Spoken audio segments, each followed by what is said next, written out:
presented by Top Music, mixed by Chandan Pandey। बानी पटौले देख के पूरा गौवा जोरता रे, कौन सरवा मालिक मांग में से निर्भरता रे।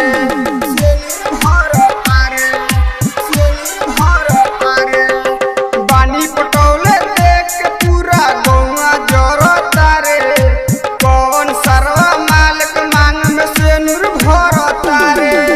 डीजे मनीष रक्सौल। हमारा से आगे कौन प्यार करता रे, कौन सर्वा मालिक मांग में से निर्भरता रे। कौन सर्वा मालिक मांग में से निर्भरता डीजे मनीष रक्सौल।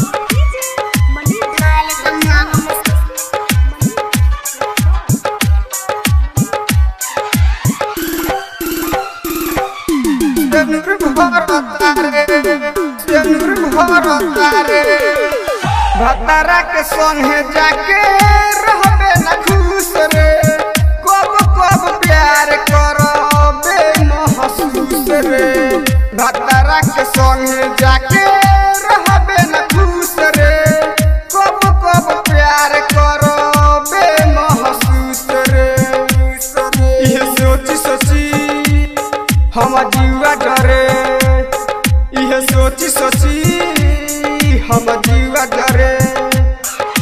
तड़पा के दीवाना के जान जाले जोरे, कौन सर्वा मालिक मांग में से निर्भरता रे। बानी पटौले देख के पूरा गौवा जोरता रे, कौन सर्वा मालिक मांग में से निर्भरता रे।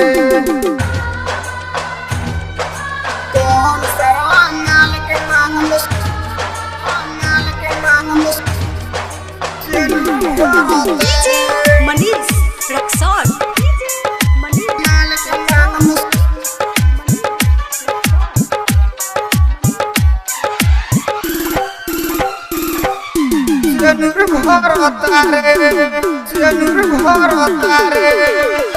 राइटर शीश तो है खुश नहीं राखी, काल्हे से लाइन मारतिया तोर सखी। राइटर शीश तो है खुश नहीं राखी, काल्हे से लाइन मारतिया तोर सखी। कैसे परी भोर देखनी मटकोर, कैसे परी भोर देखनी मटकोर। इहे सोची मनीष दीवाना सब भूलता रे, कौन सर्वा मालिक मांग में से निर्भरता रे।